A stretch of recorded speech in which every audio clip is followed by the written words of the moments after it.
সূরা বাকারা 201 নম্বর আয়াত। আল্লাহর কাছে ডেকে বললাম, হে আমাদের রব, আমাদেরকে দুনিয়ার কল্যাণ দান করো, ওই আখিরাতের কল্যাণ দান করো, ওই কঠিন জাহান্নামের আগুন থেকে আমাদের মুক্তি দাও। তাহলে ইহকাল পরকালের কল্যাণ দেওয়ার মালিক কে? জাহান্নামের আগুন থেকে বাঁচানোর মালিক কে? পবিত্র কুরআনুল কারীমের ভিতরে 114টা সূরা আছে। সর্বশেষ এই সূরাটির নাম হলো নাস, তার 1 নম্বর আয়াত, কুল আউযু বিরাব্বিন নাস। এর ভিতরে রব শব্দ আছে না নাই? এবার জানবো আমার, আপনি আমি যেদিন মারা যাব, মসজিদের মাইকে যেদিন এলান জারি হবে, এই গ্রামের অমুক ব্যক্তি বেঁচে নাই, ইন্না লিল্লাহি ওয়া ইন্না ইলাইহি রাজিউন।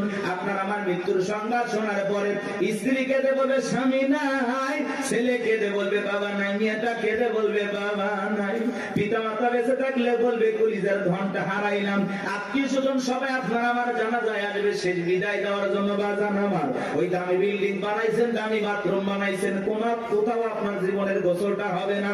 এমন মানুষ আছে কোটি কোটি টাকা দিয়া সুন্দর করে ওয়াশরুমটা বানাইছে, কথা কথা ভিআইপি কারবার, জীবনের শেষ গোসলটা ওই দামি টয়লেটে হবে না, কথা বলেন না কেন? ওই 4-5 কোটি টাকা খরচ করেছেন, ওই জায়গায় হবে না বাজান। ওখান থেকে বের করে চকির উপরে শোয়া মশুরি টাঙ্গাইয়া দেখে রঙিন পোশাক কইলা বড়ই পাতার গরম পানি দিয়া গোসল করাবে, আতর সুরমা লাগায় জনমের মতো সাজাবে, সাদা কাপড়ে চকলেটের মতো ওরাইয়া মসজিদের কাটিয়াতে তুইলা 4 জন বরযাত্রী দইরা একটা দুবা করে কবরস্থানে নিয়ে যাবে। ওই কবরে 3 জন ব্যক্তি নামবে বাজার লাশটা রাখার জন্য। মনে হবে এরাই বুঝি সাথী, কিন্তু না, কবরের লাশটা রেখে মুখটা টেবলের মুখী কইরে এক একে সবাই উঠে আসবে। ওই কবরে থাকা ব্যক্তি কবরে শুয়ে থেকে দুরাকাত একটু একটু দেখতে পাইবে। এরপরে যখন বাসের বিছানা বিছায়া দিবে, ছিদ্রগুলো দিয়ে হালকা একটু আলো কবরে প্রবেশ করবে। এরপরে যখন মাটি চতুর্দিক দিয়ে যাবে বাজার, ওপরে যখন মাটির চাপা দিয়া দেবে, কবরটা হয়ে যাবে ঘোর অন্ধকার। কবরে রেখে আত্মীয় স্বজন বন্ধু বান্ধব ছেলে মেয়ে সবাই চলে আসবে। কবরে থাকা ব্যক্তি ওদের পায়ের আওয়াজ শুনতে পাবে, চিৎকার মেরে ডেকে বলবে আমাকে একা রাইখা দাও না, আমাকে সঙ্গে নিয়ে যাও। কবরে থাকা ব্যক্তির চিৎকার দুনিয়ার কেউ শুনতে পাবে। আমার নবী বলেন যে কবরে চলে গেল তার চাইতে অসহায় আর কেউ নাই।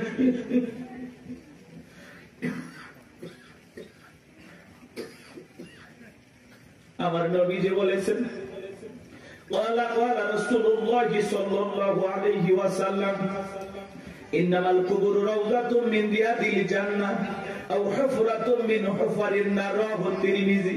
নবীজি বলেন যে ব্যক্তির আমল ভালো, মৃত্যুর সঙ্গে সঙ্গে আল্লাহ রাব্বুল আলামিন তার কবরটাকে জান্নাতের বাগান বানিয়ে দেবে। আর যে ব্যক্তির আমল খারাপ, আও হুফরাতুম মিন হুফারিন নার, তার কবরটা হবে জাহান্নামের আগুনের গর্ত। আমার নবী এক জায়গায় বসা, জিবরাইল এসে বলে নবী গো, এই মুহূর্তে একটা আওয়াজ হলো, আপনি কি শুনতে পাইছেন? আমার নবী বলে হ্যাঁ শুনতে পাই না। জিবরাইল বলে নবী আজ থেকে 70 বছর আগে আল্লাহ রাব্বুল আলামিন জাহান্নামের গর্তের মধ্যে একটা পাথর ছেড়ে দিয়েছে, এই মাত্র জাহান্নামের তলদেশে গিয়ে পাথরটা পৌঁছাইলো। চিন্তা করেন বাজান, একটা পাথর ছেড়ে দিলে যদি 70 বছর সময় লাগে, আল্লাহ না করুক আপনার আমার গুনাহের কারণে, অপরাধের কারণে আসমানের জমিনের মালিক আল্লাহ যদি বেজার হইয়া একবার জাহান্নামের আগুনের গর্তে ফেলে দেয়, আপনার আমার বাঁচার কিন্তু কোনো উপায় নাই। যেই জাহান্নামের আগুন দুনিয়ার আগুনের চাইতে 70 গুণ বেশি পাওয়ার। একবার যদি কারো দিকে জাহান্নামের আগুন লেগে যায়, মনে হয় কলিজাটা পুড়ে ছাই হয়ে যাবে। এ বাজার নবীর প্রিয় সাহাবী হযরত ওসমান কবর দেখে অঝরে চোখের পানি ছেড়ে দিয়ে কান্না করতেন। সাহাবায়ে কেরাম দেখে বলে, ভাই আপনি কবর দেখে কেন অঝরে কান্না করেন, কি হয়েছে আপনারা বলেন? হযরত ওসমান দেখে বলেন, প্রত্যেকটা মানুষের প্রথম মঞ্জিল, প্রথম ঘাঁটি, প্রথম স্টেশন হলো এই কবর।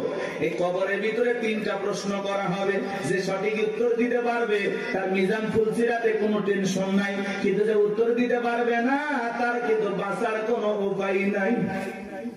জান্নাতের সার্টিফিকেট প্রাপ্ত সাহাবী কবরে দেখে কান্না করে। ভালো করে বুঝবেন, দুনিয়ার থাকতে জান্নাতের কি পাইছে? কথা বলেন ভাই, কথা বলেন।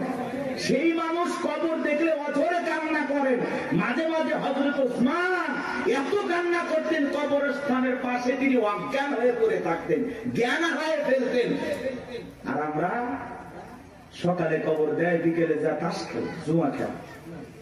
সকালে কবর দেয়, বিকেল বেলা যায় মা বোনেরা খেয়াল পুরে, মানে যে লাকড়ি পুরে আছে না, পাতা ঝাড় দেয়, পাতা ঝাড় দেয়, কঞ্চি টঞ্চি থাকে না, ওগুলো ঝাড় দিয়ে পরিষ্কার করে নিয়ে আসে।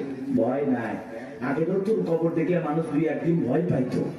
কথা বলেন, আগের মানুষের কথা বলতেছি। আর এখন কবরস্থান দেখে কোনো ভয় নাই, কবরস্থানে গিয়ে হাসাহাসি করে। মানুষ মানুষ আর মানুষ নাই তো, মানুষ মরে গেছে, সেই মানুষের সাথে জুলুম করে, আছে না নাই ভাই? চিন্তা করেন, একটা বার চিন্তা করেন, একটা মিনিট চিন্তা করেন, আপনি মারা গেছেন, কি হবে আপনার?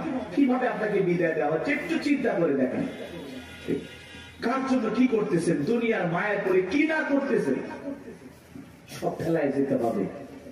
ওই কবর কিন্তু জায়গা ভালো না, সবাইকে যাওয়া লাগবে। কবর কঠিন জায়গা।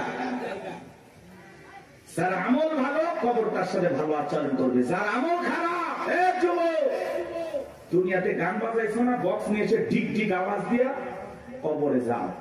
দুনিয়ার মাটি যেরকম গান বাজনার আওয়াজে কাঁপাইছো, এই কবর একদিন পরে কোলে নিয়ে কাঁপাবে। কথা বলে ঢেকে না, কি হবে সেদিন তোমার? কবর কিন্তু জায়গা ভালো না, কবর বড় কঠিন জায়গা। কথা বলেন না কেন?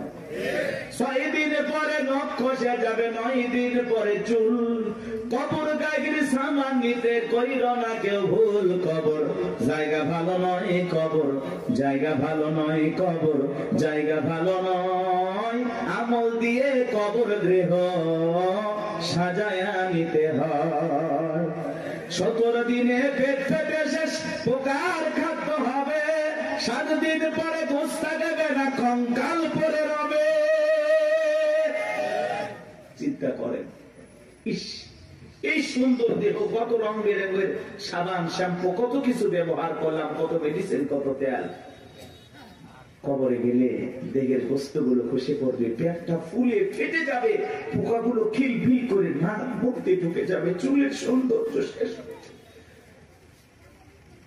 মাটি হয়ে যাবে সবকিছু। কি নির্মম পরিস্থিতি আমার সামনে, কি কষ্টের দিন আমার সামনে। আর আমি সেই দিনগুলোর ব্যাপারে দেখিয়া দুনিয়া পাইছি, পাগল হয়ে গেছি। কথা বলেন না কেন ভাই?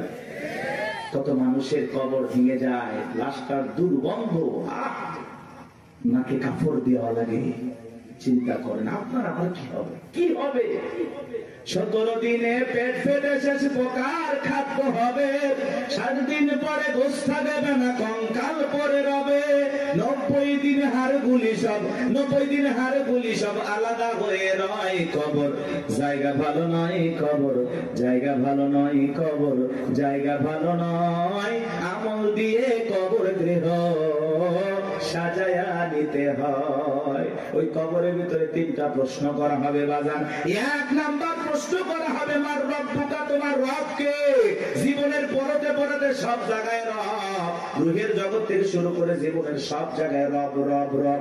আমরা যেন রবকে ভুলে না যাই। ওই কবরের ভিতরে 1 নাম্বার প্রশ্ন করা হবে, মার রব্বুকা, তোমার রবকে। যারা দুনিয়াতে রবের সাথে সম্পর্ক ভালো ছিল, যারা রবের গোলামি করেছে, রবের বিধান মোতাবেক চলেছে, যাদের রবের সাথে সম্পর্কটা গভীর ছিল, তাদেরকে যখন প্রশ্ন করা হবে মার রব্বুকা, আল্লাহর সে নেককার মুমিন মুত্তাকি বান্দা জবাব দিয়ে বলবে, রব্বি আল্লাহ, রব্বি আল্লাহ, আমার রব আমার আল্লাহ।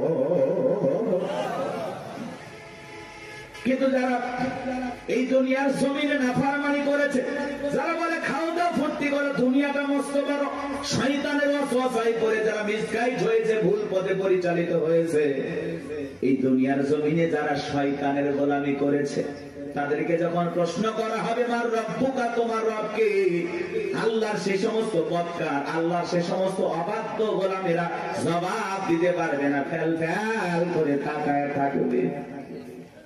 নেককাররা জবাব দেবে, আর বদকার গুনাহগাররা জবাব দিতে পারবে না, ফেল ফেল করে তাকায় থাকবে। ওরা বলবে কি কয়, হ্যাঁ আফসোস, কি কয় আমি তো বুঝি না। মা রব্বুকা জিজ্ঞাসা করবে তোমার রব কে? আরে ভাই জীবনে কোনোদিন অফিসে গেলেন না, বসকে চিনবেন কি করে? কথা বল। এই যে দুনিয়াতে যারা আল্লাহর গোলামি করতেছে, কি মনে করেন 5 ওয়াক্ত নামাজ পড়ে লোকটা ঠকে গেছে? না, কোরআন সুন্নাহ দিয়ে জীবন সাজায় লোকটা ঠকে গেছে? না, ঠকে নাই।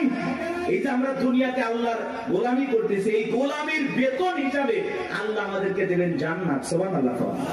এই গোলামির বেতন হিসাবে আমরা পাবো জান্নাত, আর বোনাস হলো দিদারে ইলাহি, আল্লাহ পাকের সাথে জান্নাতীদের সাক্ষাৎ। সুবহানাল্লাহ।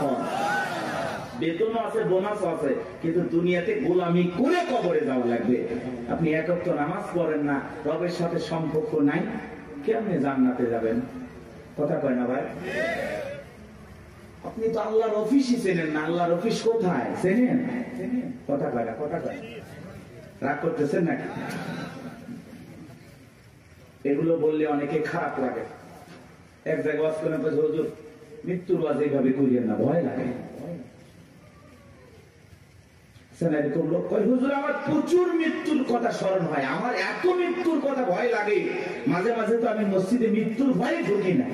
আমি আবার কেমন কথা কই হুজুর, মসজিদে ঢুকতে যেতে লাশ বহনে খাটিয়া, এইটা দেখে আমার এত ভয় লাগে, এই ভয়ে আমি মসজিদে যাই না। এটার নাম কি মৃত্যুর ভয়? কথা বলে না কেন ভাই?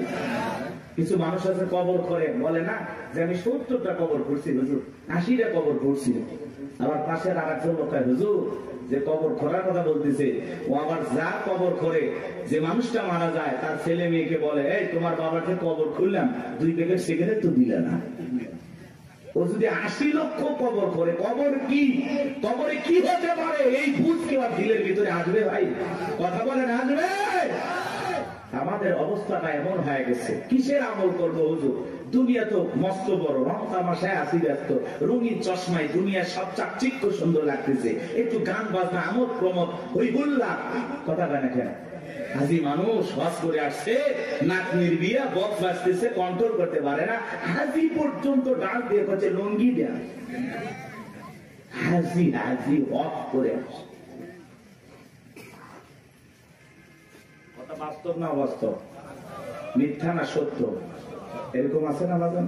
মানে আবেগের খেলায় আমরা গুনাহ করতে চাই, গুনাহ নাকি আবেগে হয়ে যাচ্ছে। আল্লাহ এরকম আবেগ থেকে আমাদের হেদায়েত দান করেন। এটা জোরে বলেন আমিন। কষ্ট পাচ্ছেন আপনারা? তাহলে কবরে 1 নাম্বার প্রশ্ন, মার রব্বুকা, তোমার রবকে, উত্তর দিতে পারবে তারা আল্লাহর মুমিন, মুত্তাকি, নেককার বান্দা। যারা উত্তর দিতে পারবে না কারা? আল্লাহর গুনাহগার, বদকার, অবাধ্য গোলাম যারা। কথা বলে ঠিক কিনা? তাহলে আমরা নেক আমল করে আল্লাহর প্রিয় গোলাম হয়ে কারা কারা কবরে যেতে চায়? হাত তুলে দেখা।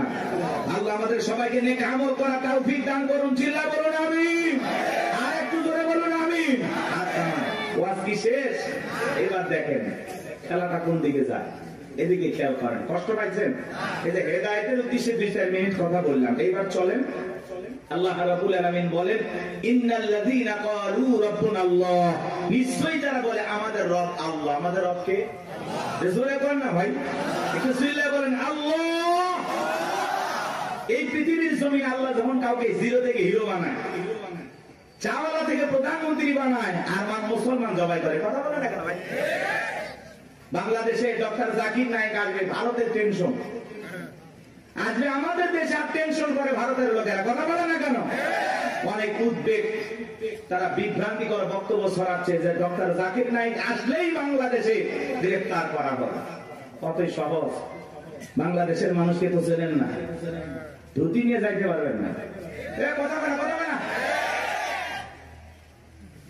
বাংলাদেশে ডক্টর জাকির নায়েক আসবে, তাকে প্রায় 1 মাসের এদেশে সফর করার অনুমতি দেওয়া হয়েছে। বিভিন্ন জায়গায় তিনি বিভিন্ন প্রোগ্রামে অংশগ্রহণ করবেন ইনশাআল্লাহ। একজন দিনের দায়ী, সারা দেশে সারা পৃথিবীতে যার পরিচয় পরিচিতি আছে। ভারতের তার বক্তব্যের শুনে অসংখ্য মানুষ কালেমা পড়ে মুসলমান হয়েছেন। সেই মানুষটা যদি এই দেশে আসে, আমাদের কোনো সমস্যা আছে ভাই? আমরা মুসলিম হিসাবে খুশি, তাকে ধন্যবাদ জানাই। ডক্টর জাকির নায়েককে আমরা সাদরে গ্রহণ করব, লালগালিজার সংবর্ধনা দেব। কথা বলা ঠিক না? আর এই দেশে যদি কোনো কারণে কোন ষড়যন্ত্র বা বিতর্কের কারণে যদি ডক্টর জাকির নায়েক বাংলাদেশে আসতে পারে, তাহলে বুঝে নেবেন বর্তমান সরকারে যারা আছে এদের ভিতরে ভারতের দালাল আছে। উনি আসবেন, সমস্যা কি? মুসলিম একটা দেশে একজন দায়ী আসতে পারবেন? ডক্টর জাকির নায়েকের অসংখ্য লেকচার আপনারা শুনেছেন, আলোচনা শুনেছেন। ভালো লাগে না? ভালো লাগে না? চমৎকার কথা বলেন। ভারত সরকার তার টিভি চ্যানেল বন্ধ করে দিয়েছেন, তাকেও দেশ থেকে বিতাড়িত করেছেন। এখন তিনি বিভিন্ন দেশ সফর করেন, বিভিন্ন দেশে থাকেন। আলহামদুলিল্লাহ, আমাদের দেশও আসবেন তারই ধারাবাহিকতায় আলহামদুলিল্লাহ আমরা গ্রহণ করব। উনি আসবেন, ঘুরিয়ে ফিরে চলে যাবেন, সমস্যাটা কোথায়? এতে ভারতের মাথা ব্যথা দরকার আছে? আমাদের দেশে আমরা ডক্টর জাকির নায়েককে নিয়ে আসবো নাকি খানায় খাবার ইমামকে নিয়ে আসবো, সেটা ভারতের কাছ থেকে শোনা লাগবে। ভারতের কথা আমরা চলি, এজন্য আমরা বলেছি আমরা বারবার রক্ত দিয়ে দেশকে স্বাধীন করেছি। আমরা না হতে চাই ভারতের গোলাম, না হতে চাই আমেরিকার গোলাম, আমরা সবাই আল্লাহর গোলাম। এটা আমাদের জীবনের সবচেয়ে বড় পরিচয়। আমরা কার গোলাম? আল্লাহর গোলাম। আমরা দুনিয়াতে কারো গোলামি করার জন্য জন্ম হই নাই, আমরা গোলামি করবো একজন, আর তিনি আমাদের রব, তিনি আমাদের সব। কথা বলে ঠিক না? ডক্টর জাকির নায়েক আসতেছে খুব দ্রুত, 28 নভেম্বরের মধ্যেই বাংলাদেশে আসবেন ইনশাআল্লাহ। তার সফরকে আল্লাহ কবুল করেন। একটু জোরে বলেন আমিন। এটা নিয়ে ভারতের মাথা ব্যথা, অনেক টেনশন, মিডিয়াতে অনেক আলোচনা, তুমুল আলোচনা, সমালোচনা চলতেছে, বিতর্ক চলতেছে।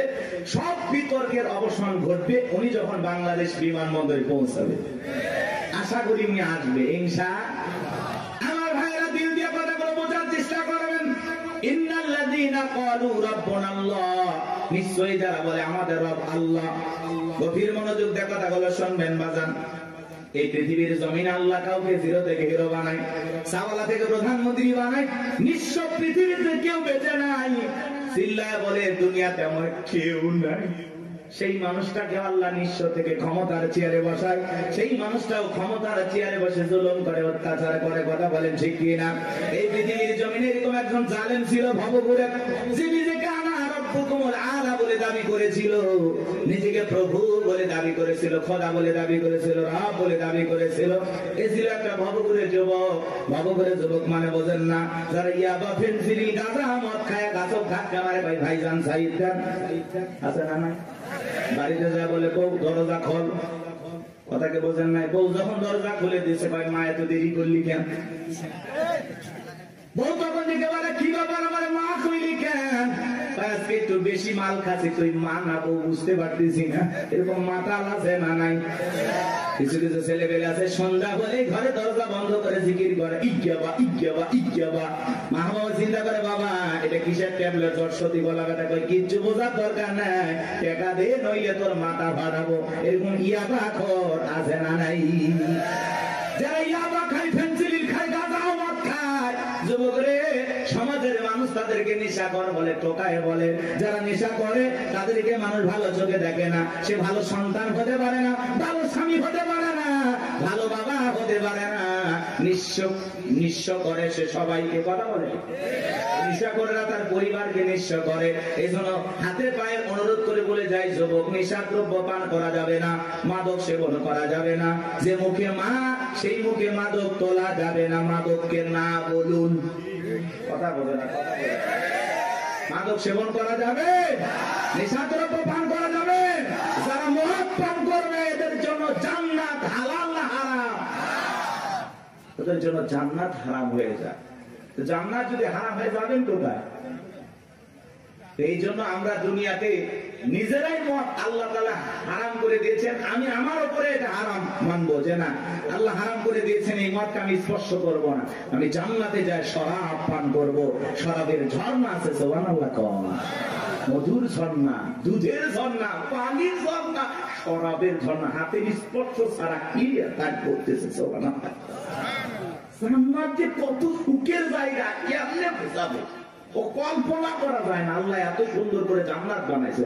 সুবহানাল্লাহ বলেন। কষ্ট হচ্ছে আপনাদের?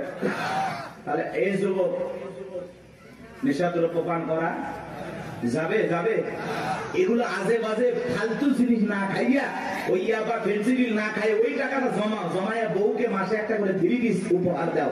কিছু না পাইলে অন্তত 12টা মাসে 12টা বাসর রাখাইবা। কথা কোন ঠিক কি না? হ্যাঁ, আলামিন ভাইয়ের কাছ থেকে যদি সুন্দর একটা শাড়ি দিতে পারতো, কথাই নাই। মেয়েরা সবচেয়ে পছন্দ করে কোন কালারের শাড়ি জানো? নীল কালারের শাড়ি। কথা কয় না? হ্যাঁ, নীল কালারের শাড়ি বউরে কিনে দেবেন, যদি আপনার বউ বেজার হয় টাকা আমি দেব। কথা কয় না? কথা কয় না? এই কালারটা মেয়েরা সবচেয়ে চয়েস করে বেশি। যদি পারেন আলামিন ভাইয়ের সাথে যোগাযোগ করে একটা শাড়ি খালি দিয়ে দেখেন, ওই দিন বইয়ের ব্যবহার দেখে সারা জীবন আপনার মনে থাকবে। কথা বলে ঠিক কিনা? এই জন্য আজে বাজে জিনিস না খাইয়া ওই টাকা জমায়া বউ বাচ্চার কাপড় কিনে দেব, ওদের মুখে হাসি ফোটাবো ইনশাআল্লাহ। কোন কোন যুবক আছো মাদক দ্রব্য স্পর্শ করবা না, মাদক নিজের উপরে হারাম করবা, হাত করবো, জীবনে কোনোদিন স্পর্শ করবো না ইনশাআল্লাহ। আজকের এই জান্নাতের বাগান থেকে ওয়াদা দিলাম যে আল্লাহ আমরা জীবনে কোনোদিন নিশাদ্রব্য স্পর্শ করব না। দয়া করে তোমার জান্নাতের শরাবের নহরটা একটু আমার জন্য বরাদ্দ রাখো। একটু জোরে কর না আমি। হাত নামান আমার ভাইয়েরা। এই ফিরাউন ছিল একটা ভবঘুরে যুবক, এর নাম ছিল কাবুজ। বলকে বলা হতো, কিত্তিদের তরফ থেকে নাম ছিল রামশিস। মিশরের বাদশাহর পুরোবাদী নাম হলো ফিরাউন। সংক্ষিপ্ত ঘটনা 2-1 মিনিটে বলে সামনের দিকে যাবো জানবো আমার। এসে গেল সর্বপ্রথম মিশরে যাওয়ার পরে বাজান সর্বপ্রথম হলো তরমুজের ক্ষেতের লেবার। কিছুদিন লিবারি করলেন, ওই দেশের সরকারি গোরস্থানের দারোয়ান লাগবে। ঢোলপিটায় খবর দেওয়া হলো, হাজার হাজার মানুষ লাইনের করতে হয়ে গেছে গোরস্থানের দারোয়ান হওয়ার জন্য। 1-2 জন ইন্টারভিউ দিতে দিতে যখন ফেরাউনের পালা, দেখে বলে বাদশাহ বুক ভরা আসামে বিদেশ থেকে আপনার কাছে এসেছি, যদি চাকরিটা দেন উপকৃত হব। এমন ভাবে কথাগুলো উপস্থাপন করলেন, বাদশার মায়া লাগে গেল। বলে আপনার সাথে ভালো মানুষ মিশর আর কেউ নাই, বুক ভরা আসামে বিদেশ থেকে আসছি, পরিবার পরিজন আছে, দয়া করে যদি চাকরিটা দেন সারা জীবন আপনার প্রতি কৃতজ্ঞ থাকবো। এমন ভাবে কথাগুলো বললেন, কথা আছে দুষ্ট লোকের মিষ্টি কথা।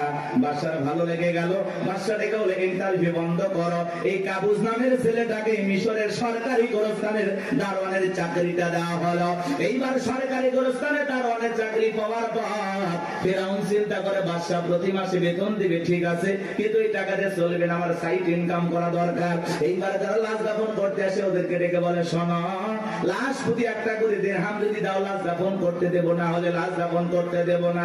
জনগণ টেনশনে বলে গেল, একটা দিরহামের জন্য বাদশার দরবার বিচার নিয়ে যাব, লাশ পয়সা বলে শেষ হয়ে যাবে, যদি পাই 1 টাকাই ছেলেটাই পাক। এই কথা ভেবে জনগণ একটা করে দিরহাম ফেরাউনকে দেওয়া শুরু করলো। আপনারা বলেন তো বাংলাদেশের মানুষের নাম কি? ঘুষ। ঘুষ 1 টাকা হইলে ওটা কি? ঘুষ। এটা কিন্তু বাংলাদেশে আছে আছে আছে। শোনো এই দেশটার গল্প করি, দেশটা মনে হয় স্বপ্নপুরী, শুধু কর ঘুষ কর মদ কর জুয়া কর, হেতায় আছে ভুরি ভুরি, হেতায় আছে ভুরি ভুরি। এ দেশে অসৎ কামাই কেউ করে না, তবে ঘুষের টাকা পেলে কেউ তো ছাড়ে না। টেবিলের নিচ দিয়ে হাত বাড়িয়ে কালো টাকাটা নেই সারিয়ে, টেবিলের নিচ দিয়ে হাত বাড়িয়ে কালো টাকাটা নেই সারিয়ে, করছে ওরা বড় দেশের চুরি, করছে ওরা বড় দেশের চুরি। শোনো এ দেশটার গল্প করি, আছে না নাই? আমার ভাইয়েরা একটা করে দিরহাম জনগণ দেওয়া শুরু করলো। আল্লাহ রাব্বুল আলামিন ওই সময় একটা মহামারী দিল। 2020 সালে আল্লাহ তাআলা আমাদেরকে একটা মহামারী দিয়েছিলেন, ধরো না ছুঁয়ো না, নাম হলো করোনা। করোনা রোগে আক্রান্ত হয়ে বাবা মারা গেছে, ছেলে বাবার লাশটাও দেখতে যায় নাই, বাবার কবরে মাটিও দেয় নাই। বাবার সম্পত্তি ভালো লাগে, মৃত বাবার লাশকে বোঝা মনে হয়। কথা বলে মায়ের করোনা হয়েছে জঙ্গলে ফেলা আসছে, বন্ধুর করোনা হয়েছে বন্ধু দেখতে যায় নাই, ভাইয়ের করোনা হয়েছে ভাই দেখতে যায় নাই, স্বামীর করোনা হয়েছে স্ত্রীর কাছে যায় নাই। খাবারের প্লেটটা সাজায় লম্বা একটা বাঁশের লাঠি দিয়ে আস্তে করে স্বামীর ঘরে খাবার ঢোকায় দিয়েছে। কথা বলেন। স্বামী যখন সুস্থ হয়েছে বিবি কাছে ডাকে বলে, জোসনার বাপ আমি তোমার কত ভালোবাসি তুমি জানো না। শাড়িটা দিয়ে সুন্দর করে মুখটা মোছায় দিতেছে, আর ডেকে বলে, জোসনার বাপ তাহাজ্জুদ পড়ে পড়ে তোমার জন্য দোয়া করেছি, আল্লাহ আমার জোসনার বাপের হায়াত বাড়ায় দাও। স্বামী মনে মনে হাসে আর বলে, বিবি রে তুই যে আমার কত ভালোবাসিস আমার বোঝা হয়ে গেছে। আমি যখন অসুস্থ ছিলাম জানালা দরজার দিকে তাকায় একটা মেয়ে বুঝি দরজা জানালা করে গল্প করবি, দুইটা কথা বলবি, একবারও দেখা করলি না। মোবাইলে তোর ছবি দেখে দেখে মনের দুঃখের কথা ভুলে যাইতাম। তুই যে আমার কত ভালোবাসিস প্রমাণ আমি পাইছি।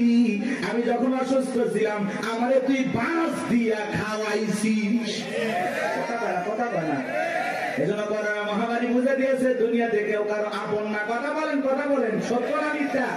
ওই সময় একটা আতঙ্ক ভয়, কেউ কারো কাছে যায় নাই। বাজানো আমার এই দুনিয়াতে একটা করোনা মহামারীতে মানুষ মারা গেল, মানুষ আর একটা মানুষের কাছে গেল না, বাবার কাছে সন্তান গেল না। তাহলে ভেবে দেখেন বাজান, দুনিয়াতে কেউ কারো আপন না, সব মিথ্যা মায়া। মিথ্যা মায়া। কথা বলেন। আপনি কি মনে করেন আপনি মারা গেলে আপনার পরিবারের লোকজন আপনাকে ছাড়া অচল হয়ে যাবে, তারা ভেঙে পড়বে? কিচ্ছু হবে না তাদের। আপনি মরে গেলেও আপন গতিতে আপনার পরিবারের লোকজন তাদের জীবন সাজাবে। আপনার জন্য কেউ অপেক্ষা করবে না, আপনার জন্য পৃথিবীর কোনো কিছু থেমে থাকবে না। না দোকান, না ব্যবসা প্রতিষ্ঠান, না আপনার স্ত্রী, না আপনার সন্তান, না আপনার ব্যবসা বাণিজ্য ক্ষেত খামার, কোনো কিছুই থেমে থাকবে না। আপনি মরে গেলেও সব আপন গতিতেই চলবে। কথা বলে ঠিক না? বরং আমরাই বেশি বেশি ভাবতেছি যে আমি মরে গেলে আমার পরিবারে কি হবে না হবে। ওদের কথা ভাবতে গিয়ে আমরা আখিরাত ভুলে গেছি। এজন্য আসুন আখিরাতকে টার্গেট করি। কথা বলে না কেন? আখিরাতকে টার্গেট করি। এর মধ্যে দুনিয়া যতটুকু হয় হইলেও আলহামদুলিল্লাহ, না হইলে আলহামদুলিল্লাহ। কথা বলে ঠিক না? কিন্তু বেশি দুনিয়াকে টার্গেট করলে আখিরাত আমাদের কাছ থেকে দূরে সরে যাবে। এজন্য আমরা দুনিয়া টার্গেট করবো না, আখিরাত। আমাদের কার প্রয়োজন বেশি? আল্লাহকে প্রয়োজন দরকার না? তাহলে আখিরাতকে টার্গেট করতে হবে। এই পৃথিবীতে আল্লাহ হলো আমাদের সবচেয়ে আপন। স্ত্রী বলেন, সন্তান বলেন, সবাই স্বার্থ স্বার্থ স্বার্থ ছাড়া কেউ আপনাকে চেনে না। পুরুষ হলো টাকা কামানোর মেশিন। পুরুষের টাকা আছে, পুরুষের পাশে সবাই আছে। পুরুষের টাকা নেই, পকেট ফাঁকা, রাস্তার ভিক্ষুক আপনার সাথে দেখা করবে না। কথা বলে ঠিক না? টাকা আছে, পুরুষের সম্মান আছে। টাকা আছে, পুরুষকে সবাই চেনে। সবাইকে বোঝেন নাই? ওই যে গান শুনছেন না, গান শুনছেন, ওইদিকে যাবো না, রাগ করছেন। আপনারা তো রাগ করতেছেন। কি করবো না দোয়া করবো বলেন? আচ্ছা বলেন তো, পুরুষ হলো প্রয়োজন মিটানোর মেশিন। টাকার প্রয়োজন, সম্পদের প্রয়োজন। কথা বলেন না কেন? এই প্রয়োজন মিটানোর জন্য আল্লাহ আমাদের দুনিয়ায় পাঠাইছে। কথা কি বুঝতে পারতেছেন বাজান? মন খারাপ করবেন না। যে কথা বলতে চাচ্ছিলাম বাজান, দিল দিয়ে কথাগুলো বোঝার চেষ্টা করবেন, গভীর মনোযোগ দেবেন, সামনে গেলে মজা পাবেন। এ যুবক তোমরা নিরাশ হয়ে না, তোমরা যুবক, আমিও যুবক, তোমাদের মনের দুঃখটা কি বুঝি। একটু অপেক্ষা করো, তোমাদের জন্য স্পেশাল কিছু আলোচনা মাথার মেমোরিতে সেভ করা আছে, সময় মতো ডাউনলোড দিয়ে শোনায় দেব। মা বোন যারা বসে আছেন, মা একেবারে নিরাশ হবেন না। মা মহিলা প্যান্ডেল মা বোনদের জায়গা হচ্ছে না, আমি শুনেছি। আর পাগলিদের জায়গা একটু বেশি লাগে। ওদের ঘরেও যদি কোন দখল করতে চায়, বাহিরে গেলে দখল করতেছে। কথা বল না কেন? এই যে মা বোনদের জন্য কিছু ওয়াজ করা দরকার আছে না নাই? কিছু বাঁকা পথে মা বোন চলে, বাঁকা পথে চলা মা বোনদেরকে ওয়াজের মাধ্যমে আজকে একটু সোজা করা হবে। একটু সময় দেন, জানতে যায়। আমার ভাইয়েরা চলেন সামনের দিকে যায় বাজান। ওই ডায়রিয়া কলেরা মহামারীতে হাজার হাজার মানুষ মারা গেল। আর ফিরাউনের পকেটে টাকা ঢুকলো, টাকা পাইতে পাইতে এত টাকার মালিক হয়ে গেল বাজান। টাকা রাখার কারো কোনো জায়গায় নাই। এবার বাদশার দরবার একদিন চলে আসছে, বাদশা আমার কাছে কিছু টাকা পয়সা আছে, এলাকায় যারা গরিব মানুষ খাজনা দিতে পারে না, দুঃখী মানুষ খাইতে পারে না, আমি তাদের একটু জনসেবামূলক কাজ করতে চাই। বাদশাটাকে বলে, বাবা তো ভালো উদ্যোগ, তোমার মতো ছেলে ঘরে ঘরে জন্ম নেওয়া দরকার। এইবার জনগণের সেই সমস্ত টাকাগুলো নিয়ে আসা গরিব মানুষের মাঝে বিতরণ করলেন, খাজনা পরিশোধ করে দিলেন। বলেন তো টাঙ্গাইলের মুসলমান বুঝে থাকলে বলেন তো টাকাগুলো ছিল কার? মাইক ধরে বলতেছে 5 লাখ দেব, ওই টাকা পাবে কোথা থেকে? আসমানের ফেরেশতারা প্যাকেট পাঠাবে নাকি? ভালো করে বুঝবেন কোন টাকা কোন জায়গায় যায়। আমাদের গাইবান্ধার আঞ্চলিক ভাষা একটা কথা বলে, মাছের তেল দিয়ে মাছ ভাজা। কথা কি বুঝতে পারতেছেন? জনগণের টাকা জনগণের মাঝে বিতরণ করে ফাও ফাও বাহাবা পাইলু। জনগণ থেকে বলে, আরে রাজ্যের বাদশা যদি এই ব্যক্তি না হয়া গোরস্থানের ছেলেটা হইতো, না জানি আমাদের কপাল খুলে যেত। নির্বাচনের আগে একটু জনসেবামূলক কাজ করা দরকার আছে না নাই? আমার এলাকার এক নেতা কাঁচা রাস্তা মানে মাটির রাস্তা পর্যন্ত বাজান ইট পাড়তেছে, 2 গাড়ি ইট পাড়তেছে। মানুষজন বলে, বাবা ইট পাড়তেছে, তুমি তো এখনো নেতা হয় নাই, কারণটা কি? ছেলেটা বলতেছে, আপাতত ইট পেলে দিলাম, আর ভবিষ্যতে আমার মার্কায় যদি সিলভার এলাকার নেতা বানায় দিতে পারে, আমার 1 নাম্বার টার্গেট এই কাঁচা রাস্তা পাকা করা। এই রাস্তাতে আপনাদের ছেলে স্কুলে যাইতে পারে না, আপনারা হাটে বাজারে যাইতে পারেন না, মাঝে মাঝে আপনাদের কথা মনে হলে রাতে ঘুম আসে না। কি অভিনয়! নেতা হতে গেলে অভিনয় জানার দরকার আছে তো না? কথা কয় না। যারাই নেতা এরাই কিন্তু পুরোটা কি অভিনেতা। অভিনয় না জানলে নেতা হওয়া যায় না বাজান। ভালো করে বোঝার চেষ্টা করবেন। জনগণ বিশ্বাস করে যদি নেতার মার্কায় সিল মারে নেতাকে নির্বাচিত করে, নেতা তো এলাকায় থাকে না, ঢাকা শহরে বান্ধবী নিয়ে ঘুমায়। কথা বলেন ঠিক কিনা? মার্কা থাকে যে কয়দিন, নেতার আনা গোনা সে কয়দিন। আমরাও জনগণ কম খারাপ না। 1.5 টাকার বিরিয়ার 3 টাকার চা খায় কি স্লোগান? বল্টু ভাইয়ের চরিত্র ফুলের মতো পবিত্র। নামাজ পড়া কক্ষ গাঁজা খাই 5 ওয়াক্ত কমসুরিতে বাঁকা ভক্ত। শয়তানের 1 নাম্বার ভক্ত। হুজুরদের জন্য খুবই শক্ত, চুষা খাই গরিবের রক্ত। পোস্টার লেখা যে গরিবের বন্ধু, ভোট দিয়ে দেখেন গরিবের কয় নাম্বার শত্রু। কথা বলেন। একটা ভিক্ষুক মহিলার দিকে 500 টাকা দিয়ে বলে, আপনার চেহারার মাঝে আমি আমার মাকে খুঁজে পাই। আম গাছে নেতার ছবি ঝুলানো থাকে, নির্বাচিত হওয়ার পরে এলাকায় থাকে না। আম গাছে বিদ্যুতের ঘুড়িতে নেতার বিশাল বিশাল ছবি, আর লেখা আছে আমি অমুক নেতা, যারা গালি বদনা। পবিত্র ঈদ উল আজহার শুভেচ্ছা, পবিত্র ঈদ উল ফিতরের শুভেচ্ছা। খালি ব্যানার দিয়ে শুভেচ্ছা জানায়, জীবনে কোনোদিন আর কাছে আসে না। এই নেতা ওই ব্যানার লক্ষ লক্ষ টাকা দিয়ে না বানাইয়া, ওই ব্যানারের টাকা দিয়ে যদি গরিব দুঃখী মানুষের মাঝে বিতরণ করো, তোমার ব্যানার লাগবে না গো, ব্যানার লাগবে না। জনগণ তোমার মার্কায় জায়গা মতো সিল মেরে দেবে। কথা কোন ঠিক কিনা? কিন্তু ওই যে মার্কা থাকে যে কয়দিন নেতার আনা গোনা সে কয়দিন অলিতে গলিতে নেতাকে পাওয়া যায়। মানুষ মলে জানা যায় হাজির, জুমার নামাজের সামনে হাজির, আসরের নামাজ পরে 2 বার। কথা কয় না। এক নেতা মানুষকে সালাম দিতে দিতে হোশ হারায় ফেলছে, রাস্তার খেজুর গাছ পায় 1 লাইনে সালাম দিয়ে যাচ্ছে। কর্মী চাষাকে ধরে কয়, নেতা এটা মানুষ না খেজুর গাছ। নেতা বলতেছে, আমি মনে করছি এটাও ভোটার। কথাকে বুঝতে পারতেছেন বাজান? এই জন্য আপনাকে আমাদের পরিবর্তন হওয়া লাগবে বাজান। বারবার ওদের কথায় ভোলা যাবে না, ভোলা যাবে না। আমাদেরকে ভালো লাগবে। মনে রাখবেন বাজান, দেশের জনগণ 1 নাম্বার, নেতা 1 নাম্বার হবে। আপনি যদি পরিবর্তন করতে চান, অবশ্যই সমাজটাকে পরিবর্তন করতে পারবেন। এই জন্য আগে নিজের ভালো হওয়া লাগবে। আপনি যেমন দেশের নেতাও কিন্তু ওইরকম হবে। 2 নাম্বার আপনি নেতা হবে 4 নাম্বার। কথা কি বুঝছেন? আপনি সিটার নেতা হবে বিশ্ব সিটার। করলে কি ভয় পাচ্ছেন নাকি? আমি কোনো দলে দালালি করতেছি? আমরা আগে ঠিক হবে। এক পাগল গাছের নিচে হাত তুলে বলে, আল্লাহ। আরে হারাক তো মানুষ বাইরে গেছে, 2-4 জন হারিয়ে গেলে কি হবে? পরে খুঁজবো। ওই মা কি মা আজকে আমি শুরু করতে নাকি বাচ্চা নিয়ে আসে, মাকে ধর, মাকে বাচ্চা হারায় যায়, মা কইতে পারবে না, মা না পাগলি। বাচ্চাকে কন্ট্রোল করবেন না। এ বাবা জাহিদ, তোমার মা কান্না করে, আসো বাবু আসো, সাতু দিয়ে বাড়ি। ও